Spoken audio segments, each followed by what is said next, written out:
I had just been evicted from an apartment that I lived in, and I was living out of my car.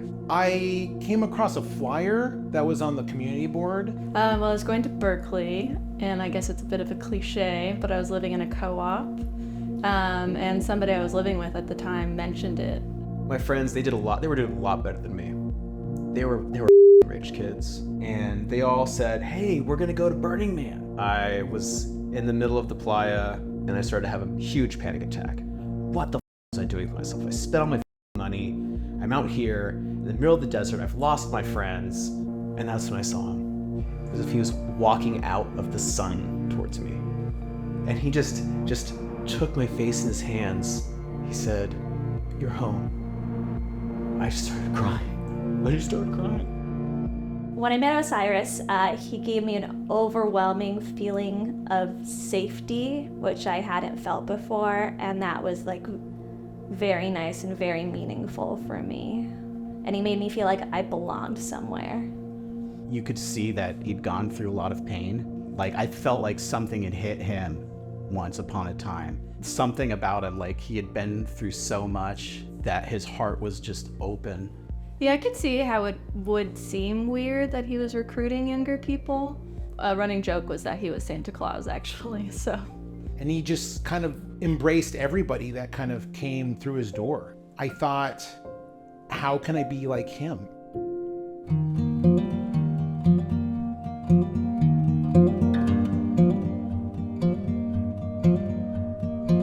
So I drive up, and suddenly there's people walking around in like light garb. There's animals running around. I mean, we had all kinds of animals there. It was almost like a wildlife refuge. Pheasants and cockatoos, and there were llamas, alpacas. When I first got there, it was a lot different than what I was used to. I mean, it looked like summer camp kind of, but with this Egyptian theme going on. It was a bit of a culture shock, you know? I mean, I lived in a high-rise and then I went to living in essentially like a yurt, which is unusual, right? Because they're like Egyptian or whatever. They were like very confused, I felt. What is your brand here, really?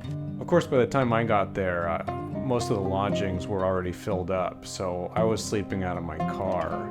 That was a small price to pay, I think, to get out of the rat race and be part of this community. On the first day, we got to pick our own names. Like, there was this big book of Egyptian names, like gods and stuff. I am like the youngest child of 5. There's this god Horus. I picked Horus. He was the youngest of the first 4 Egyptian gods. And I was like, close enough, you know? So I picked that one. So I thought the Egyptian stuff was kind of cool. You know, I didn't get super involved in it. I got that it was Osiris's thing. They rediscovered what the Egyptians knew. And I mean, they built the pyramids like thousands of years ago, and like they clearly like knew stuff. I think Egyptian culture is for everyone. I think, you know, he just happens to be white. We'd often get up and do, you know, like a 10-minute kind of meditation prayer. There were jam sessions that would go on, it felt like for days. You know, a lot of us guys were contractors before we came to the collective. And one day, Father took us out to this barn, this old barn in the center of the property that wasn't really being used anymore. And he said, "Gentlemen, today we're gonna build the family tomb." And we gutted that place, and we built it out into this amazing ancient Egyptian tomb. It might sound a little bit creepy to build the place where you're eventually going to be buried. If you come to the collective to be part of it, you're presumably gonna die there too, right? And I think we had all made peace with that. When I was with the Osiris Collective, I worked as our outreach specialist. So I'd go to different college campuses, I went to different co-ops. When I look back at the photos and the videos that we did for those outreach campaigns, I'm just smiling. I look so happy. And I mean, clearly I was happy there for a lot of the time that I was there, but toward the end, that's definitely not how I felt. And I almost don't recognize that person.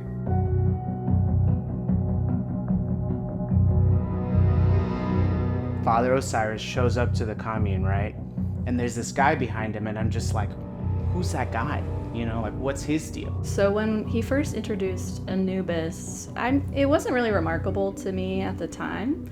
He kind of fit in at first. Anubis was someone who you kind of heard about before you saw him, because he spent all of his time with Father Osiris.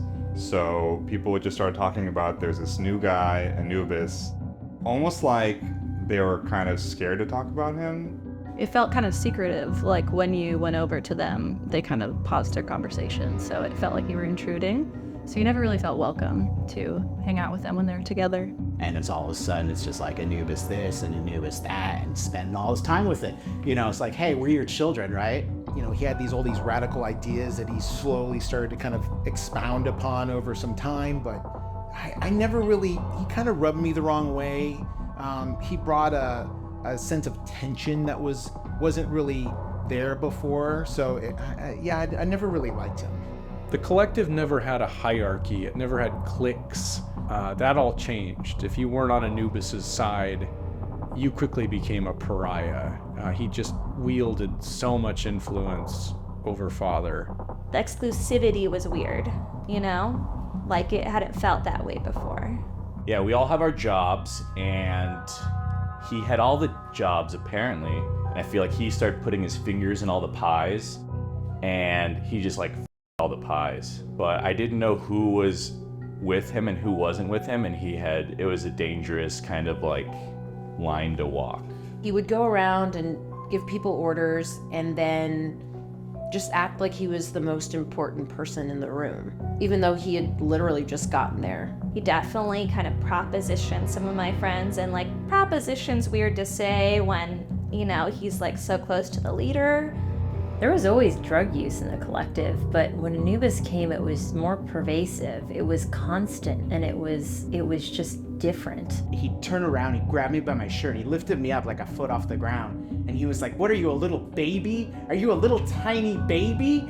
And I mean, for whatever reason, like I just started weeping. I think when Anubis showed up, it was the beginning of the end in a lot of ways.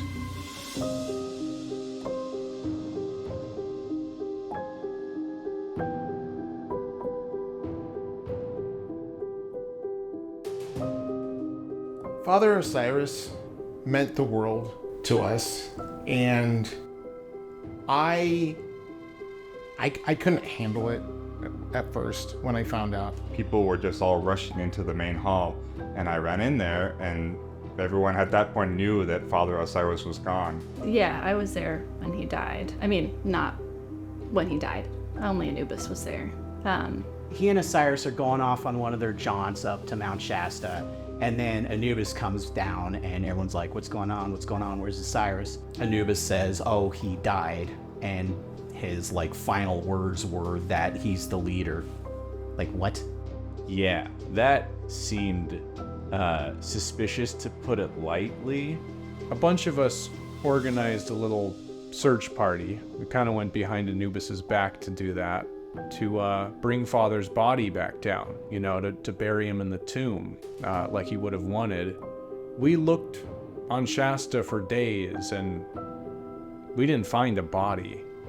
I just cried because I couldn't believe it, that he would leave everything to this dark man.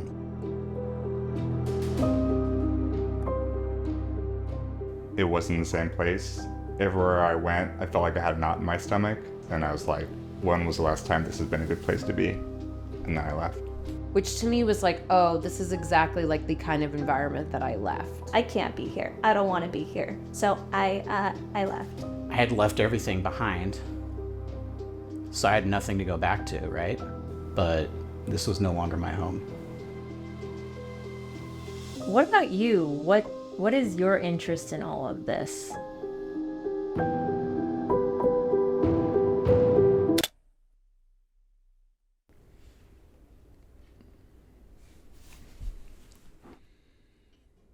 So people keep asking me why I'm making this documentary.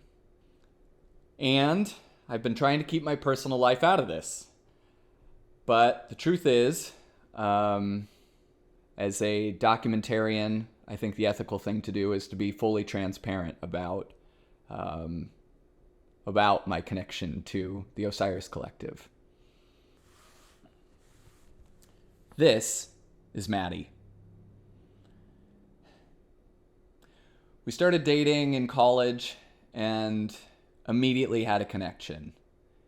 And I know, young love, we all have our different opinions, but this was special.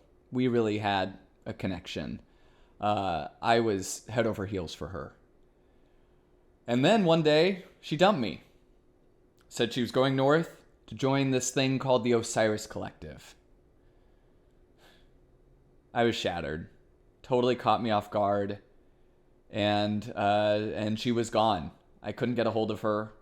But, eventually I graduated, got over it, moved on, met Sarah, started dating, and eventually got married. And things were great for a while. But then 7 years later, I get this email. And it's from Maddie. And it says she misses me. And she's been thinking about me. And she's still at the collective. I guess has been working on her feelings with some guy named Anubis. It was a big deal. I mean, I won't say that's what got between Sarah and me, but this totally changed everything. So I sent an email back. And I got a bounce back. I guess the account was deleted. And I haven't heard anything since then. But, as cheesy as it may sound, I can't stop thinking about her.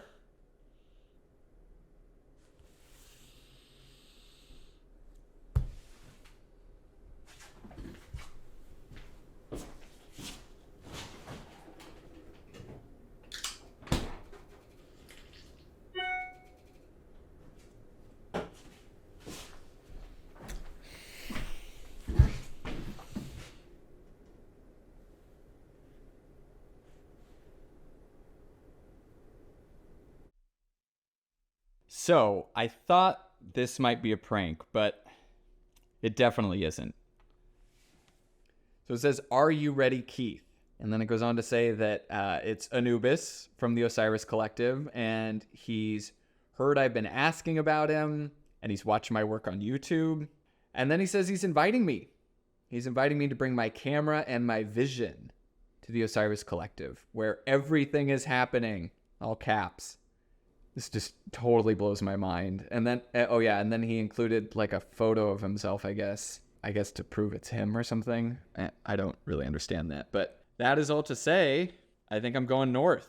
Been on the road about 3 or 4 hours now, and I'm making my way north to the Osiris Collective. It's totally weird that I'm saying that. I really never thought this project would actually take me there. I'm curious to meet Anubis. I'm interested to see what he's like. I've been exchanging emails, but he's not the type of person you can quite pinpoint. From the interviews, and from everything I've read, it seems like there should be about a few dozen people still at the collective. I'll be interested to hear their stories. Curious too, of course, if Maddie's still there. I guess she goes by Mott now, which is kind of a weird name, but that's I guess everybody gets Egyptian names when they join the collective. Some sort of theological Egyptian. I don't know. But I don't know. Maybe she'll be there.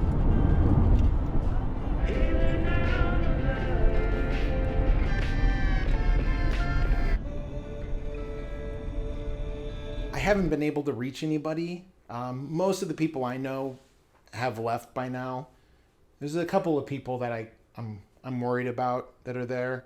But yeah, I can't reach them. I don't know how anymore. I mean, all ways that I know of communicating have been kind of cut off, and I hope they're doing okay. Off the freeway. It's apparently about another 10 miles or so down this road, but getting closer.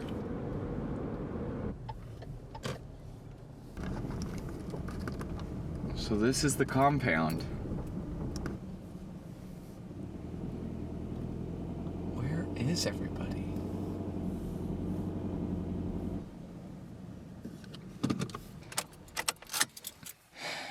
Here goes nothing.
There's like a bunch of cars here. There's a bunch of birds everywhere. This is weird. And I hope this hasn't been a big waste of time.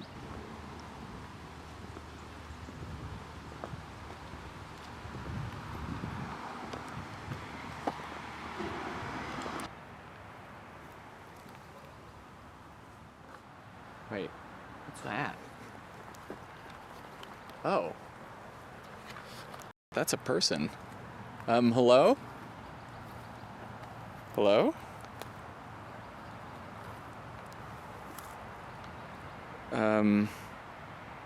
Hi, hello? Hello? Anubis? Keith? Hey. Hey. Anubis. You found me. Yeah, I guess I did. Sorry, did I wake you up? No, it's all good. What time is it? I guess it's like 2 o'clock. What day? Sunday, May 24th.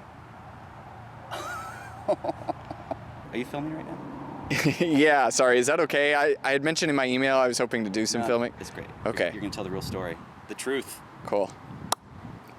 Okay.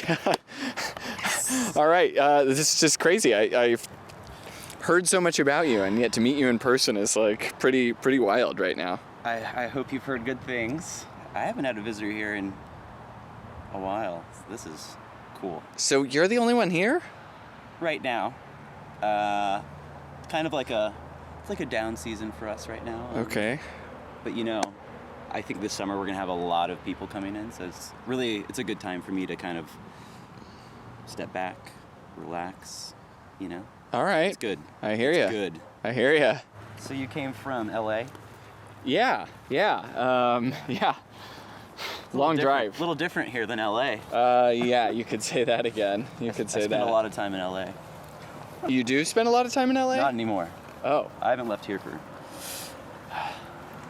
years. This is like quite the big property. It's special, I feel like I can really get away from the real world, you know? Yeah, but you're right here by the interstate too. Is that like distracting at all, or? Okay. Yes! Oh, it's a mushroom. Yeah. Wow, look This at that. is more than a mushroom. Oh my God. Well, we're gonna need that for later. Anubis oftentimes like would actually walk through the commune and like put people in their place, you know, like stop doing that, you're never gonna do that again. You follow me to my room, that kind of stuff. And I was just like, man, this guy is a boss.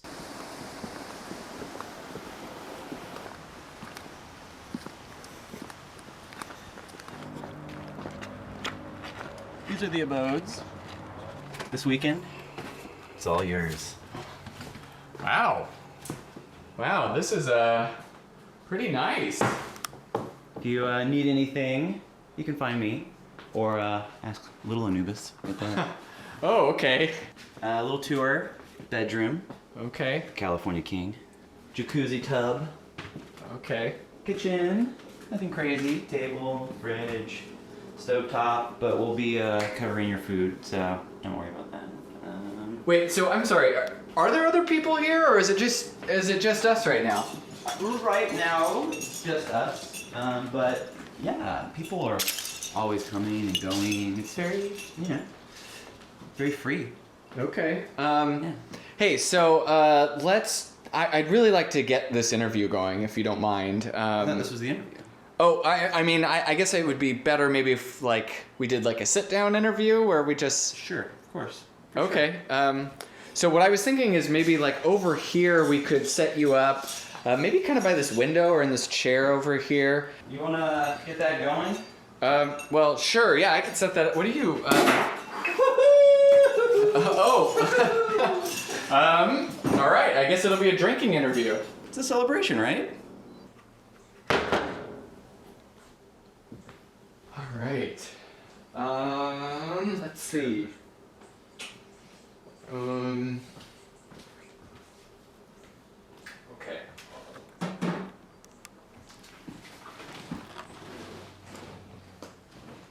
That. Maybe I'm interviewing you. Oh. Yeah, that's fine. It's just kind of an expensive camera, but that's totally fine. Here, you look uncomfortable. You take it. Okay, thanks. Okay, so yeah, I think if we set you up like sitting right here, will that be fine? And then I'll just kind of get this set on a mounted tripod or something. You're the director. Tell me what to do. Okay. I've got nothing to hide. Great. Okay. Let's do this. Woo! All right. Very good. Freshman year in college, I was involved in a startup that made me millions of dollars. This was before streaming had a monopoly, and it was kind of the Wild West. JizzTube. Like sort of like a website? I'm not ashamed. Okay. It's all natural. It's all natural. After the success of JizzTube, I realized how miserable being wealthy and successful can make you. I was doing a lot of drugs, and I was doing more drugs to counteract those drugs. And these were not spiritual seeking psychedelic drugs, these were hard drugs. Oh yeah. I hit rock bottom. I needed to find answers that I was not finding in money and drugs. I was living in San Francisco. I started driving down to Esalen almost every weekend. I was going to a conference. It was put on by kind of a new writer. He was promoting the idea that even a small amount of psychedelic mushrooms was damaging, could cause psychosis, and that this movement needed to be stopped, just like any movement behind psychedelics has always been stopped. On the panel was Osiris, and in the middle of this doctor's speech, Osiris just starts laughing, like a bellowing from the gut, like a god laugh. And he goes, "Sounds to me like you're afraid of experiencing life in its entirety." Osiris explains to him, "The light and the dark are an equal part of our lives. And if you're choosing to stay out of the dark, you're hiding from it. The light is just hiding from part of our reality, part of who we are. I was like, yes, yes, yes. And then you had these other guys in the panel. They start getting on Osiris' side, and they're spouting off facts about psychedelic mushrooms, all valid, by the way. And then Osiris starts fighting with them, and he starts saying, I've never microdosed a day in my life. I've macrodosed for the past 10 years, and I've seen the face of God. And everybody just turns on him. It's a bedlam. Everybody's yelling at each other, everybody's fighting, it's crazy. He's going down the steps. I say, Father. And when he sees me, when we lock eyes, it's like he embraces me. My understanding is everybody here, everybody that was here, gave everything they had to Osiris. And while there was this land that you've been able to live on, in this community I suppose you've been part of, I hear that and I think cult. Do you smoke marijuana? No. Do you think it's illegal and wrong to smoke It's fine. It's fine for people to smoke marijuana.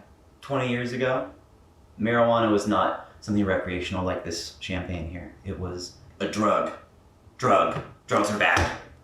Scruff McGruff, the drug sniffing dog. Okay, I'm sorry. I think we're digressing a little bit. I'm just saying, a cult is a word that people in power use to shut things down that they're afraid of.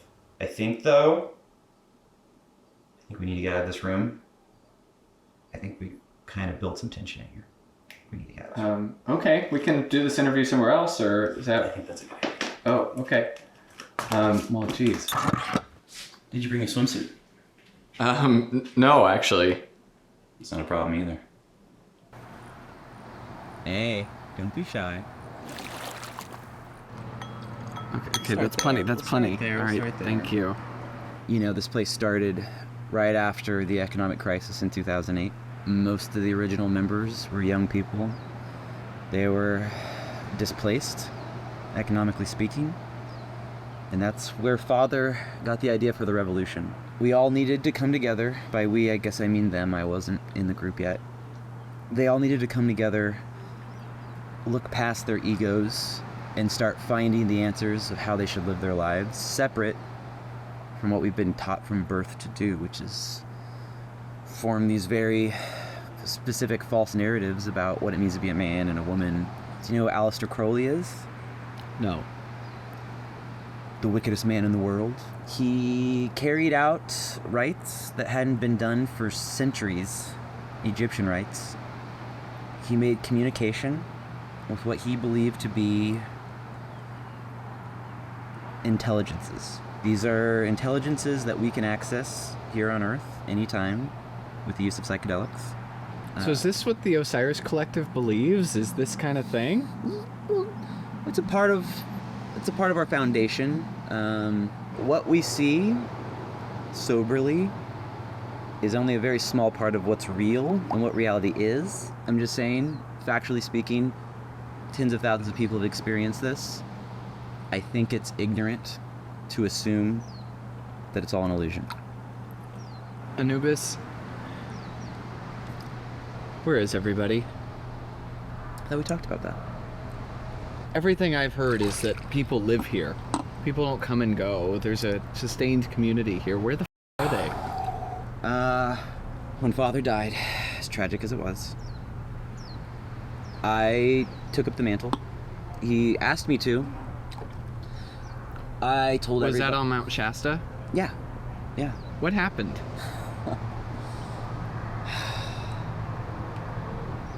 Powerful shit. We were hiking. This was probably the 10th time me and Osiris had summited Mount Shasta together. We're literally 3 minutes from the top. All I'm feeling is I've got to get there, I got to get to the top. It's obvious that's what you think when you're climbing a mountain for days. And he stops and he goes, isn't it better to appreciate this moment than that moment? And as often happens with Father, I was like, it makes so much sense. We sat there, we popped a bottle, we started celebrating. I don't think I've ever seen him as happy in my life. I know he lived a long time before I met him, but honestly, he gets up in the dark to go take a piss. We finished 2 bottles of mezcal.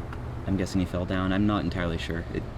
I was drunk too. I don't really know, but personally I feel like the way he went was right. I think he knew he had peaked at that moment before reaching the peak of the mountain, you know? How did he die? I guess fell down. I really don't know. Did you see his body? No, I didn't see his body, but it was clear he wasn't gonna return. You know, I put signs up everywhere. I did my due diligence. Before he died, or whatever, we were talking around a fire and he told me, Anubis, you are my son, my real son.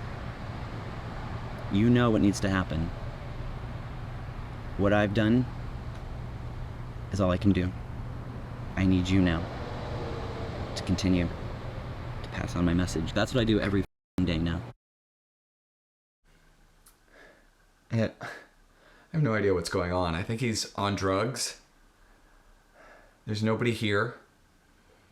He won't tell me where they are. There's at least supposed to be a few dozen people here.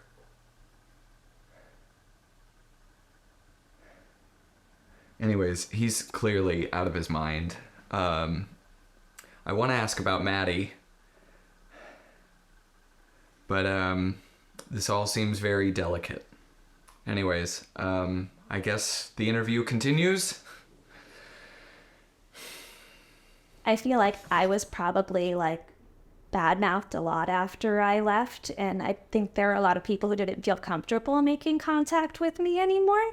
It sounds like it's just getting weirder and weirder. I'm sure that people who, you know, come to their senses, you know, leave when it's time to leave. Oh, wow. Is that an albino peacock?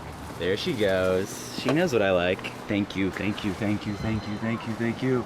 Aren't the males the ones with the feathers?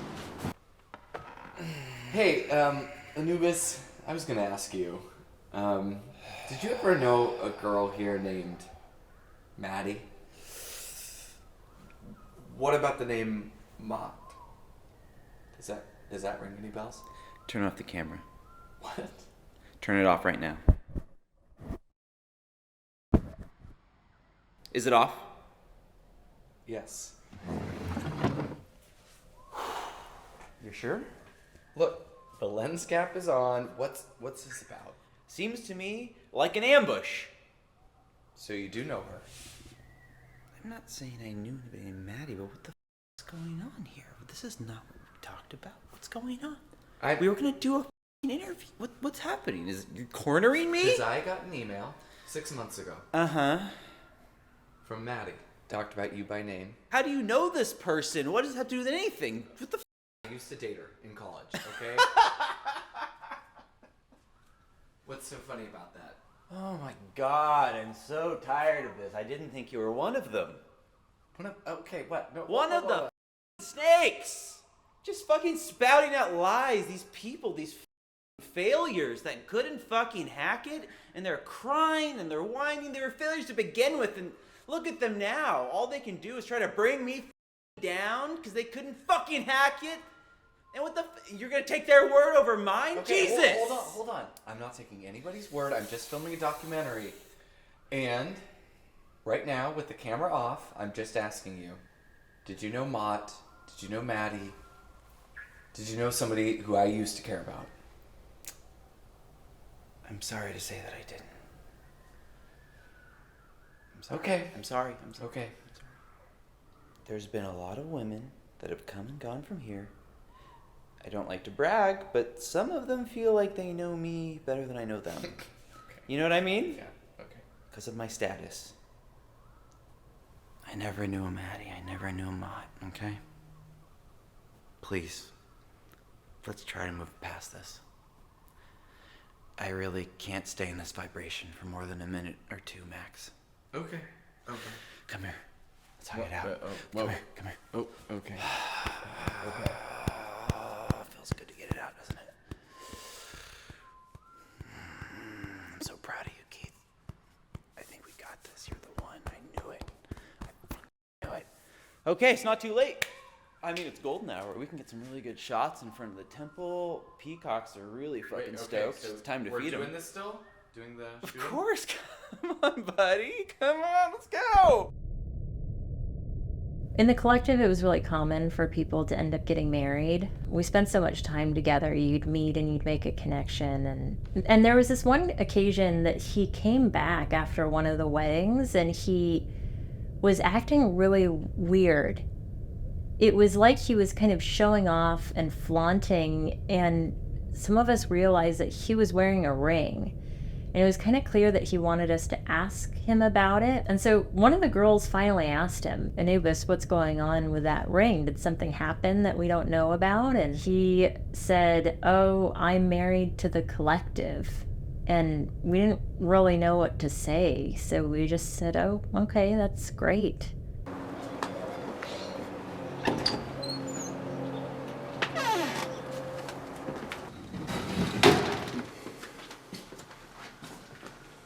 So, I told you about my wedding ring. Tell me about yours. Well, I'd say I'm married, but You're married, but at this point, I'm actually getting divorced, and that's me being very open with you. I'm really sorry. You know that's hard. Can I take this? Oh, okay. Yeah.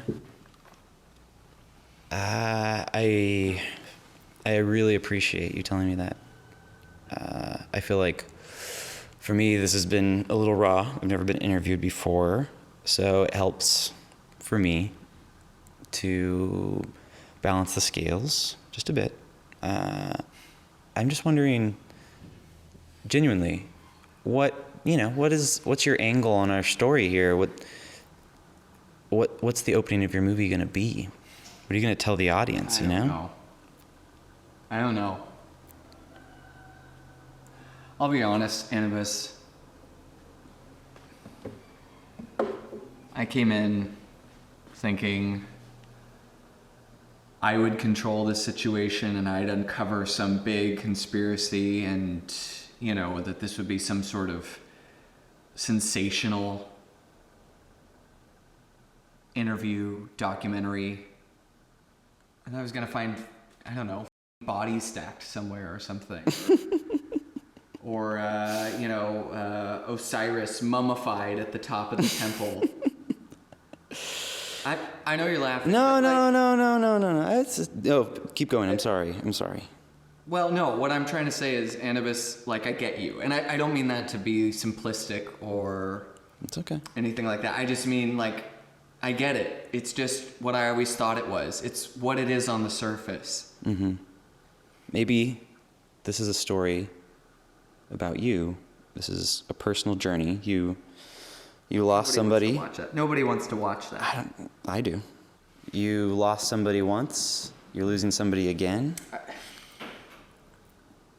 That seems compelling to me. Listen, we don't have to do this right now. I needed to know. And I appreciate you being open and vulnerable with me.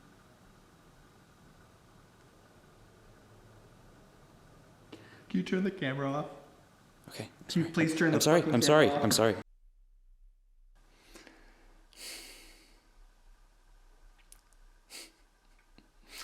Maybe I really am that cliche. Maybe this is a documentary about my own fucked up life, after all. This place is beyond weird. But I don't know, maybe there's something I'm feeling here that I couldn't quite feel in LA. I'm divorced. I don't think I'd said it out loud before. This is not the day I expected to have. Although, I'm getting tired of these things. These are everywhere. Hey, so I'm gonna keep filming if that's cool. I just feel like it's what I came here to do. I should just keep going with that. No, it looks like you're feeling better. What are you making? An Anubis. Everybody's got to have a drink, right? Here, cheers. Yeah, I don't know. I really appreciate you talking with me like you were before. I feel like now we can communicate and just open up a little bit more. I feel like you had maybe negative feelings about some of the things I was saying, about what we believe. Many, many years ago, there was a culture that was building pyramids in accordance with star systems that they couldn't see. I mean, think about that. They were mummifying bodies. They were thinking in ways that, frankly, we can't understand. I feel like now, over the past decade, Father's work, it's been about understanding that, you know, like a textbook tells you mummification is just basically a burial, but we don't actually know that. We don't know what they're trying to accomplish. I mean, This is pretty good, by the way. it's the real shit. Okay, but go on. So, okay, mummification. Do you believe in that? Is that like... Well, the thing is, I believe that everything the Egyptians did held a very powerful and significant role for their culture. And I believe that we don't actually understand what they were trying to do. I think that they were more advanced than we were, honestly. Why would an advanced civilization like Egypt make mummies, and then we come along and we Oh, God. Are you okay? Oh, Here, I'm sorry. Give me the glass. Give me the glass. Oh, God. Here, okay. You need to go lay down. You should go lay down. Come on. Come on, bud. Hey, no, the bedroom. Oh! Keith! Fuck! Oh! You need to go to sleep. Come on, you're gonna feel so much better. You're gonna feel so much better. Come on. Come on, buddy. Come on, buddy. You're gonna be all fine. Come on, buddy.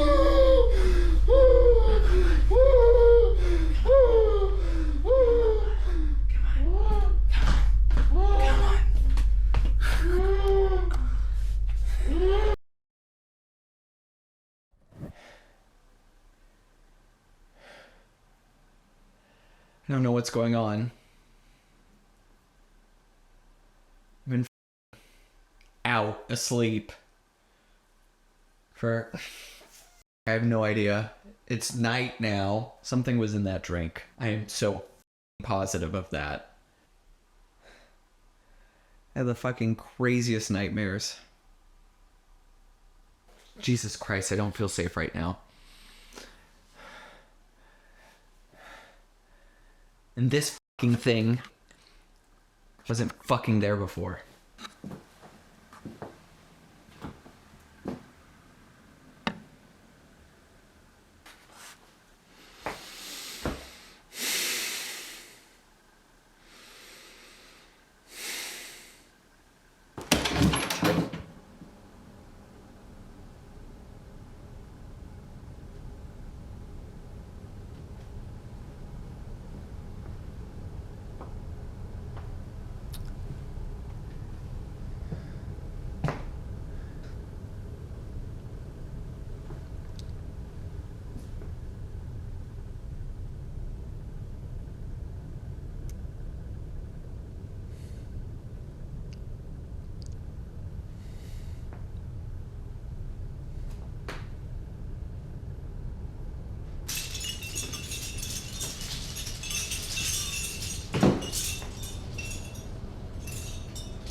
Okay, so it's been about an hour.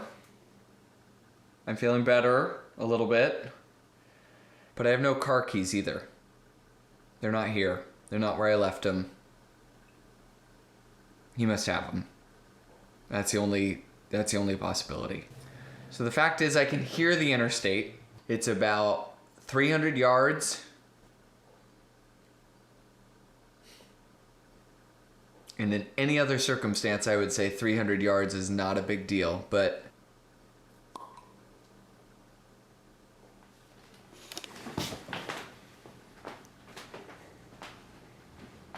Fuck was that?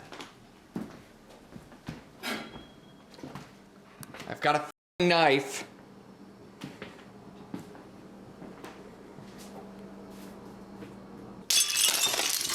Fuck this, I'm going. Keith. Oh god. Oh my god. The ceremony's about to begin. What the What the fuck are you doing? Shh. You're still tripping. Tell me what you saw. What the Come Jesus on. fucking Christ, are you kidding me? You just drugged me. No, I'm not gonna Cheers. fucking cheers you. I'm not gonna You're tripping out. I'm going right now. I'm leaving. I don't think it's a good idea. You're on drugs right now. I could call the police right now and say, "Officer, there's a man on my private property. He's on illegal drugs. I think he's a threat to himself and to society." We're gonna sit down. The man in blue face paint is gonna tell the police that? And where the are my car keys, by the way? I have them. Not on me. I know where they are. You know this is kidnapping, right? This is kidnapping. Are you a child? I'm leaving right now. Calm down. Can we talk? I have to confess something to you about your ex-girlfriend. Maddie Elizabeth Wagner, born February 13th, 1987. You knew Maddie. You told me you did not know Maddie. That was a lie. A little lie. For your own good. You weren't ready yet. Now you're ready. I want to sit in that chair. I want you to sit down in front of me calmly with the wine. You must drink the wine. No, you're gonna tell me what you fucking know right now, and I'm leaving after that. I thought I could show you what we have seen, and that you could then handle the information I want to give you. Apparently, you can't handle that. Maybe you should just leave. You should get out of here right now.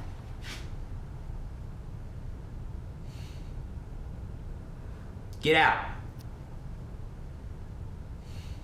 I want to know what happened to Maddie.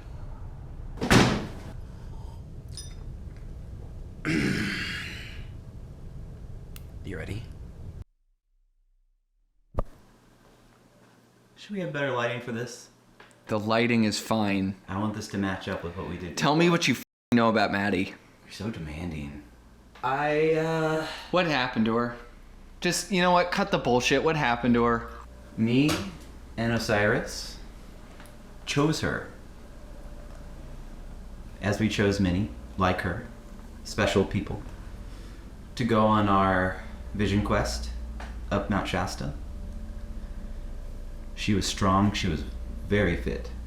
Halfway up, she got sick. I offered to carry her down. I told Father he could continue up. He could ascend and I would... How'd she get sick? Cold weather, she didn't bring the right gear.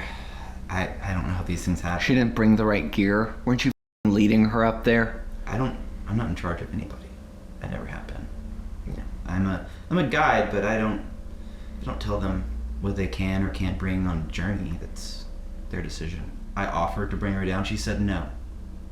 She elected to continue. She thought she would push through it. We were probably a day away from the peak when it got worse.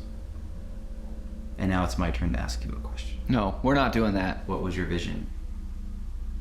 What vision? You drank exactly what I drank.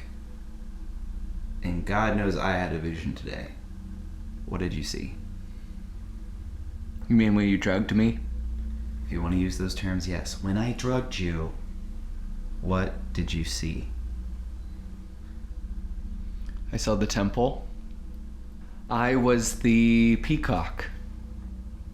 The albino peacock. Someone else was there. Maddie transcended.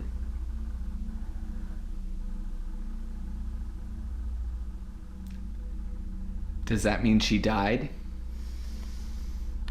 Who's to say? Was her body dead when you left it? The last I saw, her body transcended on to another plane To the intelligence that has been informing us all along, I did not see a dead body, or I would tell you that she died. You must drink the wine.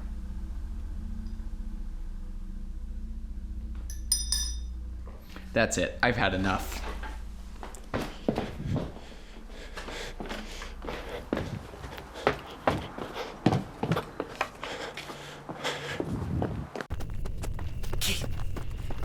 Get the fuck away from me!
Oh God, Jesus!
What did you do? What did you do? Oh God, what did you do? You let them out. What do you mean? I let what out? You let them out. What the f is going on? Anubis! Anubis! Get it together. People need to know. People need to know what happened. Get it together. We're all fucking dead. We're all fucking dead. Anubis.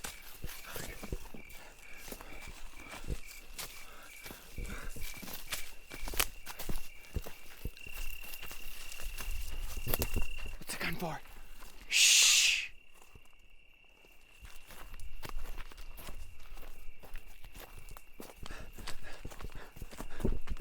Anubis.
Oh, no. Wait, no.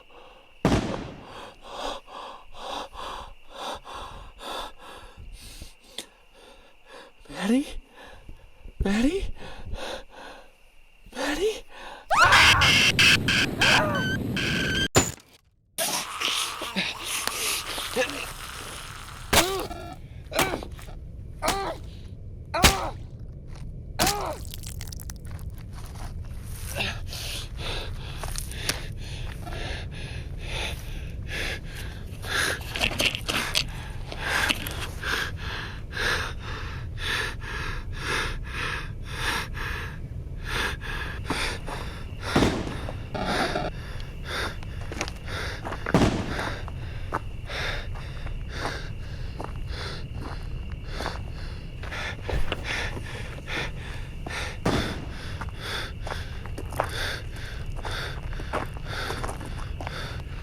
It was Maddie. It was Maddie.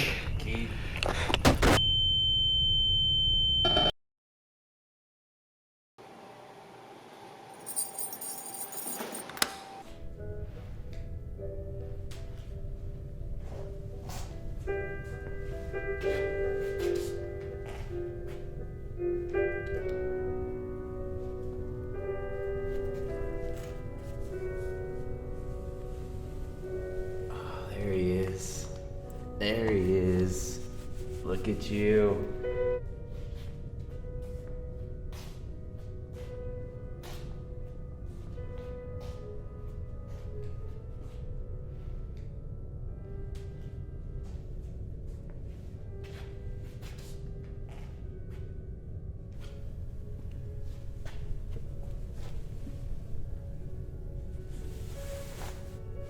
Hey, Keith. I know right now you're probably a little freaked out. That is okay. And I understand. I might be too. Don't worry, everything I gave you is completely natural. There's no reason to be afraid, because frankly, you're paralyzed from the nose down. It'd be best just to relax and accept your destiny. I know what you saw out there was upsetting, and I hate violence more than anybody. Those weren't people. Those were failed experiments that were getting us to you. You are the result of their sacrifice. And together, we're gonna do something so special. When I first met you, I knew there was this guy, this uncarved block, so lost, so much potential that he was just not seeing. With my help, you are going to transcend to another level. I see it in your eyes, you understand. It's gonna be fast. It's gonna be so easy. I don't know if I would do it over again. If I could change anything, I would have left sooner, I think.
We made it.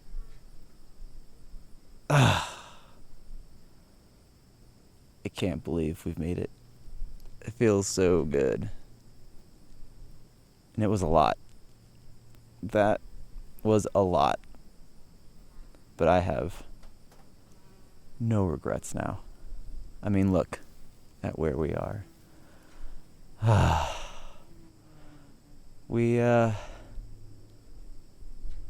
We had to experience some of the more difficult elements of life, which is just another part of life, which I think is beautiful. I think we are 2 days, maybe even a day and a half from the summit. Every day, I feel closer to you.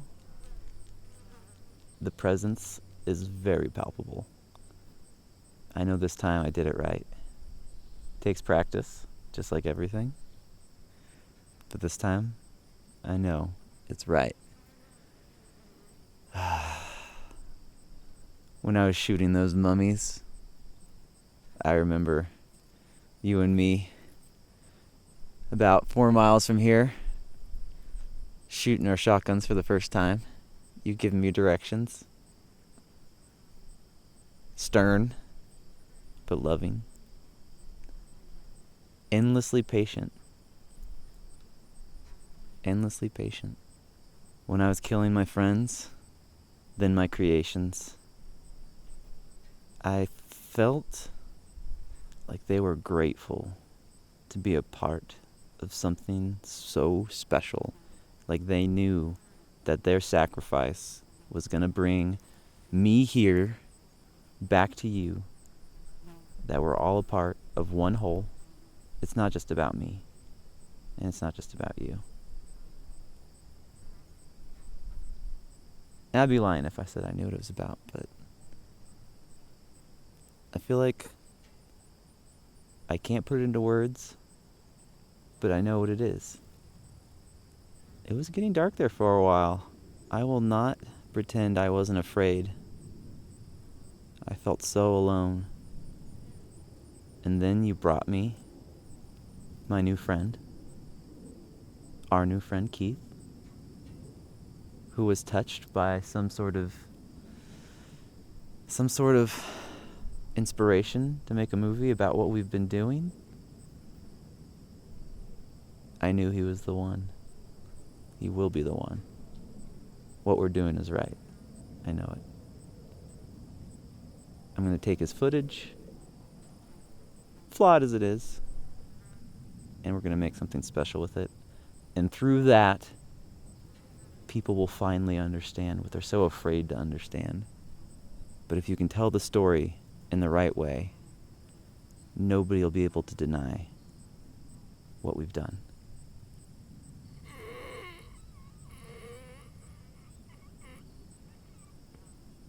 Keith?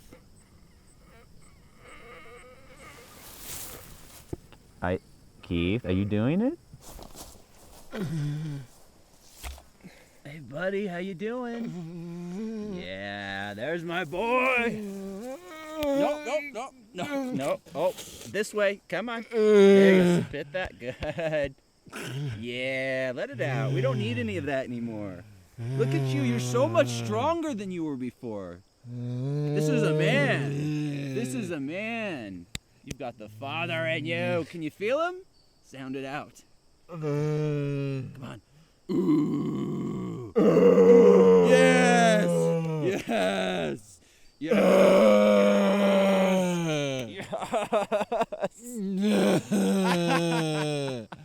You're doing it. It's working.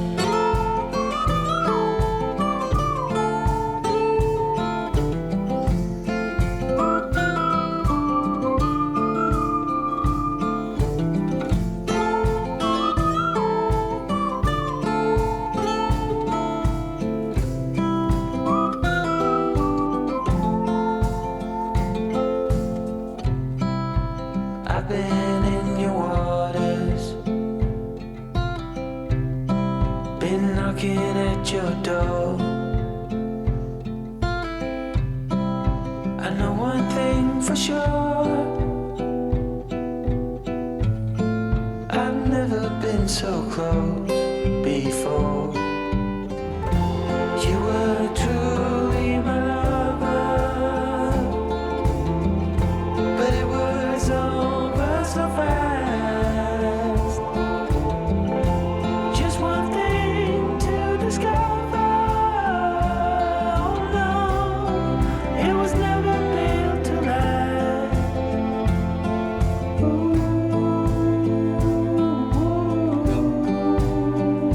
Well, you just fall in and out of love. Well, you just fall in and out of love. Well, you just fall in and out of love. Oh, you just fall.